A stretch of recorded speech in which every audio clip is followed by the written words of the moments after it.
ibu-ibu ya. Kira-kira karena kejelekan kelakuan suami atau kejelekan ibu sendiri? Yang ini mah tetap ya suami mah. Dan kalau bagian ini suami yang ngaco tetap.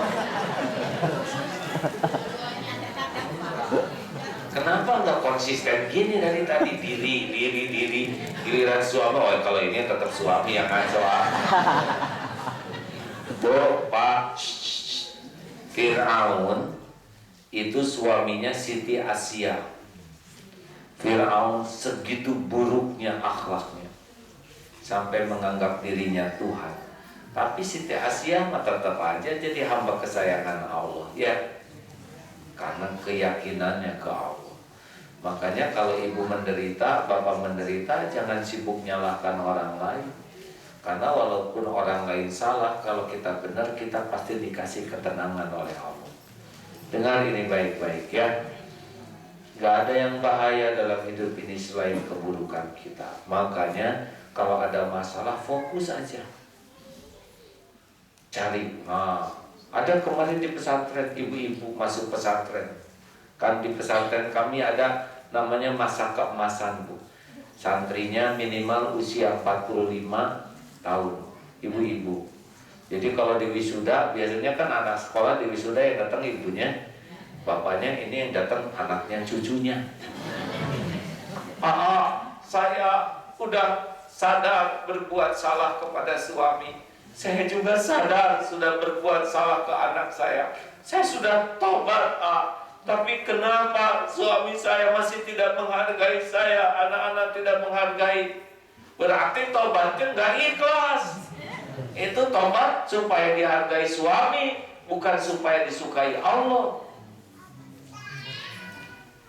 Kalau kita ikhlas, mau dihargai mau tidak, nggak ada urusan. Kayak bapak, jujur ya, nggak berbuat salah, kata istri, bohong kamu. Bu, saya sudah mengatakan yang sebut, saya tidak percaya. Dengar ya Bu ya, saya jujur bukan supaya ibu percaya kepada saya. Saya jujur karena itu kehormatan bagi saya. Saya jujur agar Allah suka kepada saya. Ibu mau percaya mau tidak, itu urusan ibu dengan Allah.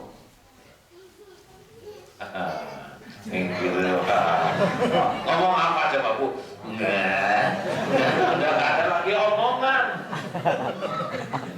Makanya kalau kita benar, dianggap tidak benar, tidak usah marah. Kalau kita benar, nggak perlu kita marah-marah, benar?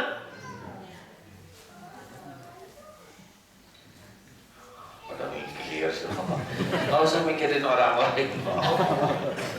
Tenanglah, Bu, Pak. Tinggal tobat, perbaiki diri. Orang mau suka, mau tidak suka, itu bukan bisnis kita. That is not our business. Bisnis kita only one, Allah ridho. That's all, man. Saya bicaranya tenang, bahasa Inggris itu karena lama mikirnya.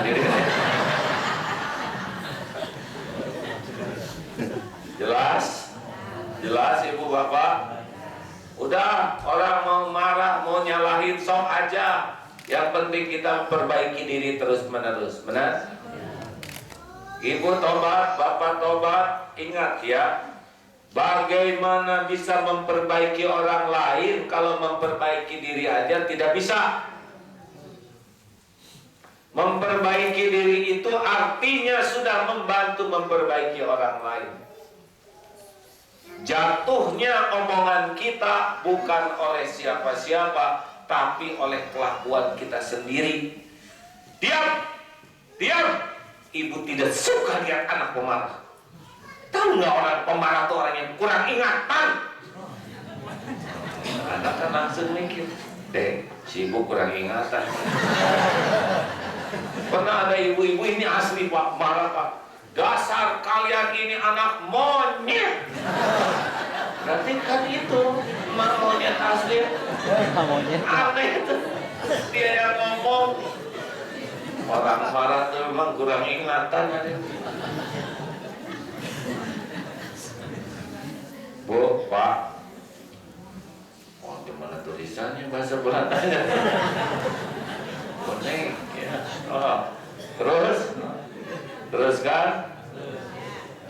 Jadi kalau ada hal yang tidak enak, yang tidak baik menurut kita, cepat cari dosa apa nih.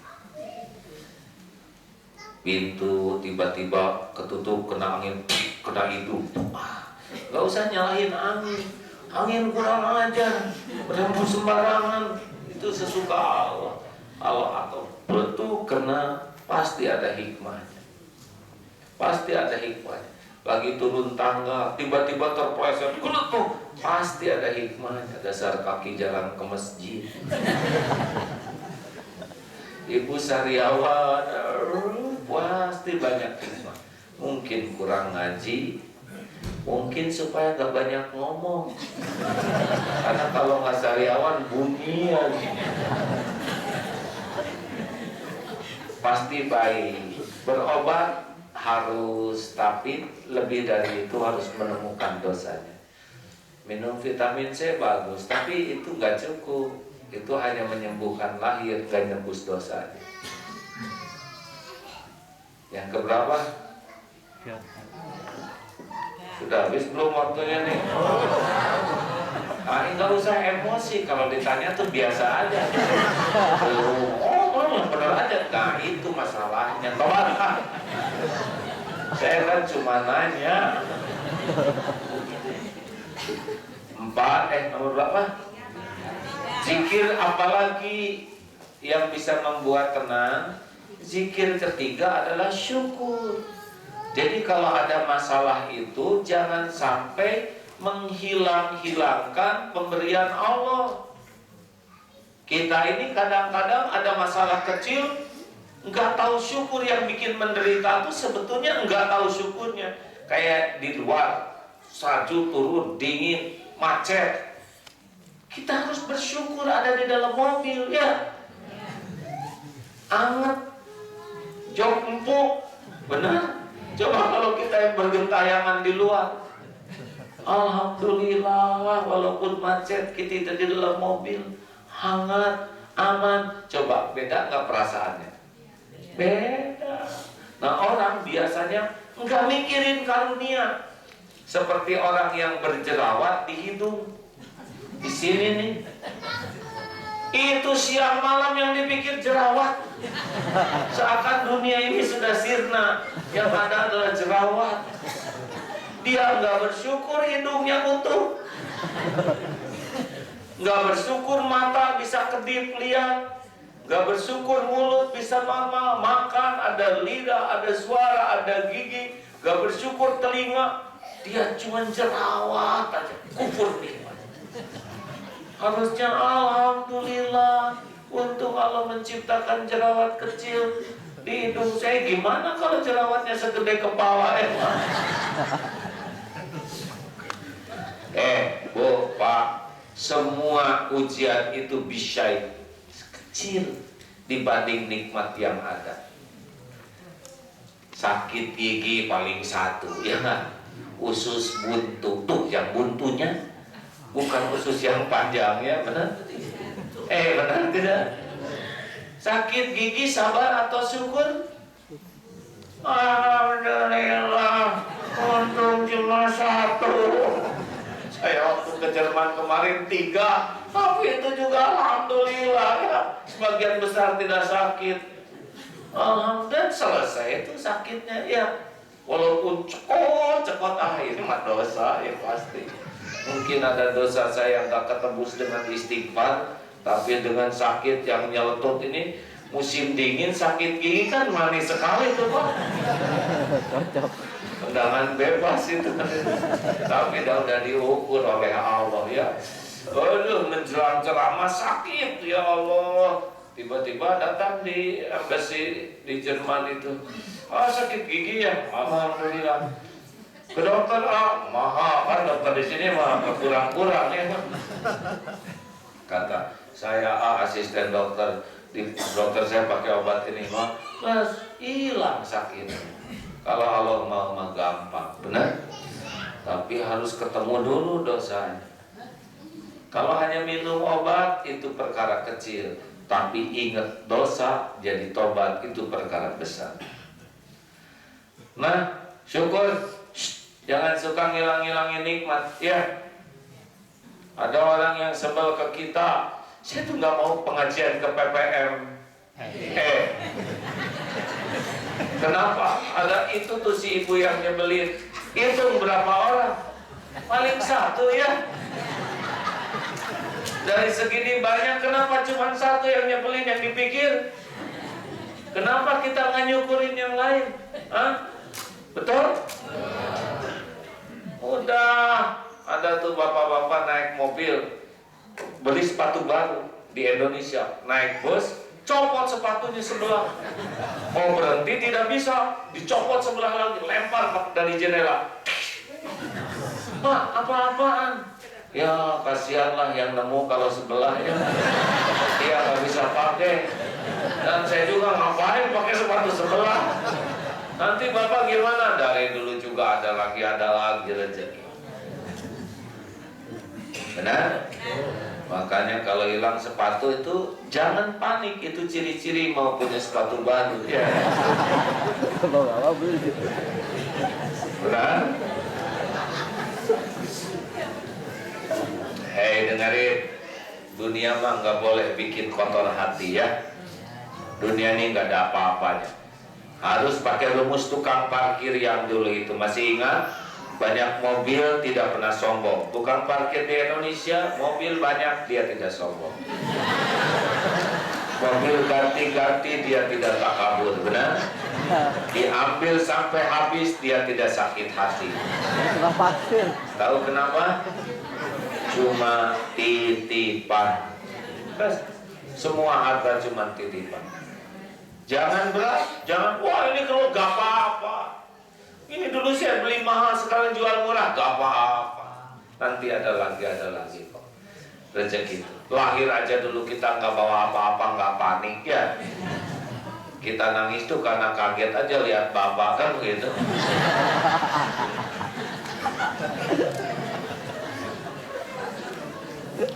Nah hadirin sekalian,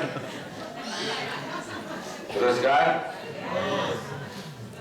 Dah. Dari mana tadi? Jangan suka heboh, di dunia ini nggak ada yang gawat, biasa aja. Makanya terus pikirkan karunia yang ada. Jangan ngilang-ngilangin nikmat. Bangun tidur daripada ada tuh yang dari bangun tidur sampai tidur tuh menderita. Aduh, dasar sudah tua. Ini Allah, segala kerasan ini yang ini nih. Dan ini lutut lagi, aduh, udah remat. Ini lagi kepala serasa dibelah, terus aja. Ada yang dari bangun tidur tuh bukan nyukurin masih hidup. Harusnya kan alhamdulillahilladzi ahyana ba'dama amatana wa ilaihi nusyur. Alhamdulillah. Karena hidup dan mati itu tipis sekali tuh. Lihat, alhamdulillah bisa melihat keluar, masya Allah, bisa melihat aneka warna. Wah, anak nangis, alhamdulillah anak masih bisa nangis. Dan kalau mati nggak nangis ya. Masya Allah, datang suami. Apa bu? Alhamdulillah suami masih hidup. Biar marah-marah juga ada suaranya ya. Benar tidak? Karunia banyak. Ke kamar mandi air masih tersedia. Mau minum, masya Allah. Duduk di kursi enak, di luar dingin, di rumah hangat. Malam dingin sekali, masih ada selimut, masih ada heater. Fabi ayyi ala rabbikuma tukadziban. Dan nikmat Tuhanmu mana yang akan kau dustakan? Orang menderita bukan karena kurang karunia, orang menderita karena kurang bersyukur terhadap apa yang ada. Tulis Mbak, orang menderita. Meta statement penting dan Twitter ya. Jelas tidak nih? Pokoknya mah enak hidup mah. Mau makan sama garam gak apa-apa, masih bisa ngunyah, benar? Betul tidak? Nah, jangan rewel lah. Hidup mah pakai rewel jadi sengsara. Mau cuaca kayak apa aja, alhamdulillah pasti baik. Jangan suka mengutuk cuaca ya. Allah dengar tidak nih sama orang ini? Coba orang yang tukang mengutuk cuaca, wajahnya lihat, pasti wajah kutukan ya. Beda dong orang yang alhamdulillah dengan yang marah-marah. Nomor berapa nih? 4. Jangan diisi lagi Pak. Ini habis ciri-ciri mau selesai ya. Ngomongin lagi saya ulangin lagi terlalu. Nomor 4. Nah ini kunci lainnya. Jadi tobat itu zikir, syukur itu zikir. Dan yang keempat, kalau ingin tenang, pasrahkan kepada Allah. Ini penting loh Bu. Nabi Muhammad SAW selalu memasrahkan. Wa may yatawakkal 'alallah fahuwa hasbuh. Oh kalau pasrah nanti kita ikhtiar, tidak ikhtiar. Bedanya orang tidak pasrah, dia ikhtiarnya ngandelin dirinya sendiri. Tapi orang yang pasrah, dia akan ikhtiar dituntun oleh Allah Subhanahu wa Ta'ala. Mana kira-kira yang enak? Yang ngurus diri yang dituntun. Kayak masuk ke hutan, saya datang ke pengurus hutan, Pak, saya menyerahkan diri saya untuk dituntun. Saya ingin sampai ke puncak gunung. Kata yang pemilik hutan, saudara sudah melakukan hal yang benar. Ada yang tidak mau menyerahkan, segala diangkut. Kita bawa bekal banyak. Kata yang pemilik hutan itu, tidak usah bawa beras Pak. Di hutan banyak makanan yang halal, gratis. Tidak usah segala diangkut, enak. Bawa botol galon yang banyak. Mau apa bawa itu ke hutan. Di hutan banyak mata air yang bersih dan jernih, halal. Enak. Ketika nanjak, Pak ini nanjak, tenang, saya pilih jalan yang ini nanjak, tapi di atasnya ada pohon nangka matang. Pak haus, kalem, gak usah banyak cerita. Belok kanan, 20 meter lagi mata air. Senang. Ini licin, memang menuju mata air licin. Pak ada babi hutan, kalem. Babi hutan gak bisa belok, tinggal miring, lewat. Enak kan kalau dipandu? Oh, Pak, ada singa, kalem. Singa raja hutan, kita raja singa. Ini salah nih, Catherine.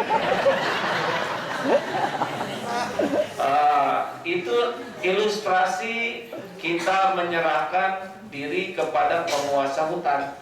Beres tuh lewat hutan. Bayangkan, bandingkan dengan orang yang sok tahu. Saya tahu hutan ini, padahal dia tidak tahu apa-apa. Sengsara tidak? Tolong jawab, sengsara tidak? Artinya orang sengsara dalam hidup ini bukan karena masalah, karena sok tahu ngadepin masalah. Betul? Ini asli Pak. Nyari rezeki dipikirin. Rezeki mah dizikirin. Dari dulu juga ada terus ya rezeki. Tapi kalau di Belanda ini beda. Apa bedanya? Belanda, Afrika, Indonesia, Amerika sama milik Allah. Gajah aja nggak sekolah di Afrika, gemuk-gemuk.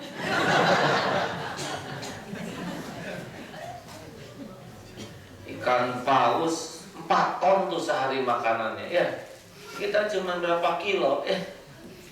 Jangan takut.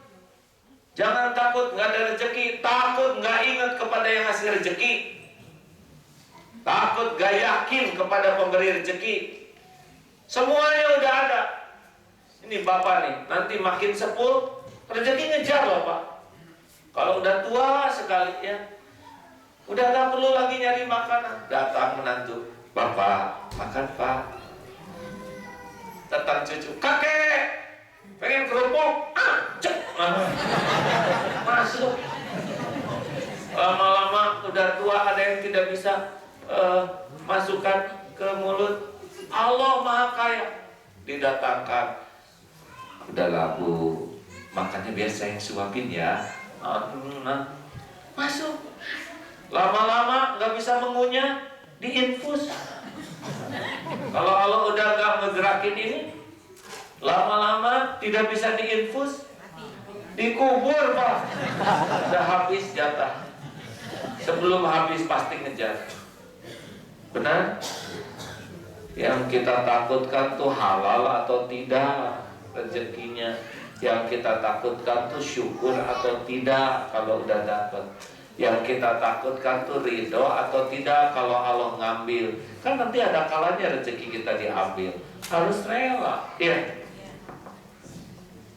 Jelas?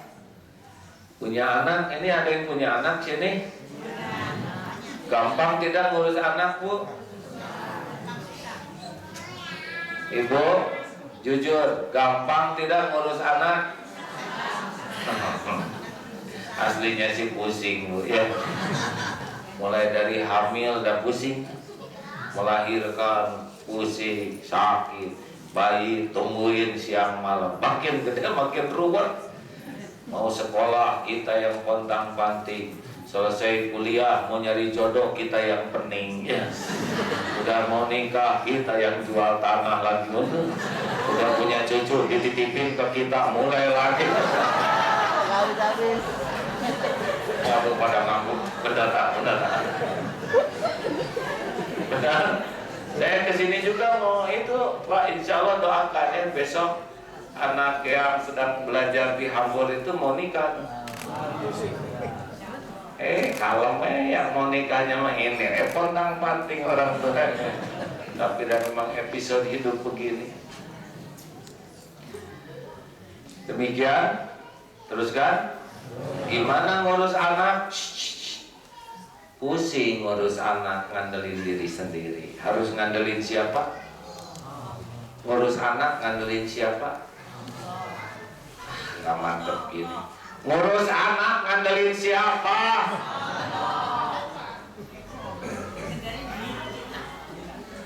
Coba Ibu mau ngomong apa Bu? Ngurus anak tuh ngandelin pemiliknya, penciptanya siapa? Itu anak bukan milik kita.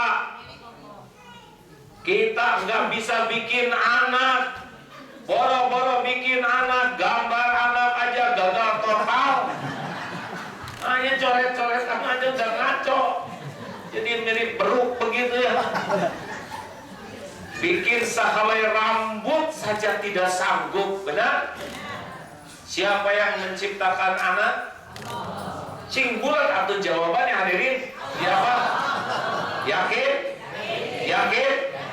Jadi itu anak milik siapa? Iya, milik Allah. Yang mengurus anak setiap saat siapa? Allah. Kita boro-boro ngurus, mandiin aja nggak bersih, itu juga pakai ditakol, pakai gayung ya.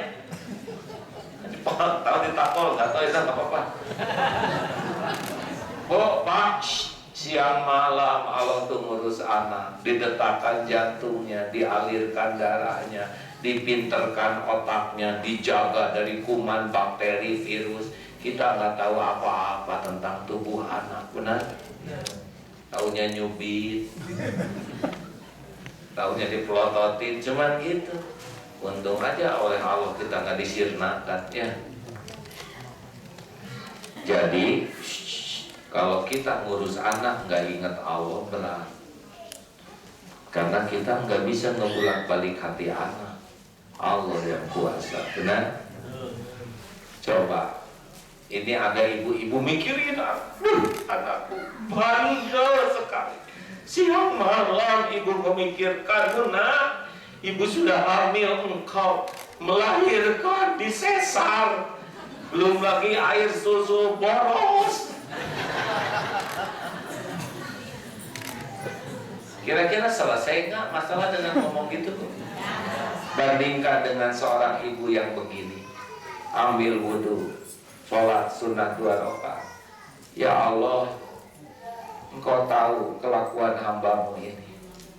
Ampun ya Allah, saya belum jadi ibu yang baik, belum jadi contoh, belum bisa mendidik dengan benar. Ampun ya Allah, hati saya masih jauh dari keikhlasan, jarang mendoakan. Ya Allah, tolong hamba mohon kepadamu, jaga amanah ini ya Allah. Titipanmu ini jadikan anak yang soleh. Engkau penguasa lahir batinnya. Ya Allah, muliakan, solehkan, jaga anak ini ya Allah.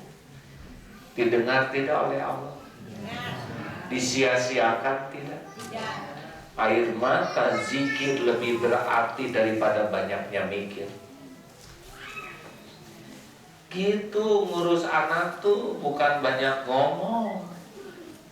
Omongan kita mah gak mempan, karena gak jelas ngomongnya juga. Dengerin Bu, Pak, ini kalau ada 2 bapak, coba saya sedang ngecek di tiap kota. Seorang bapak berkata begini, "Nak, bapak sayang padamu nak.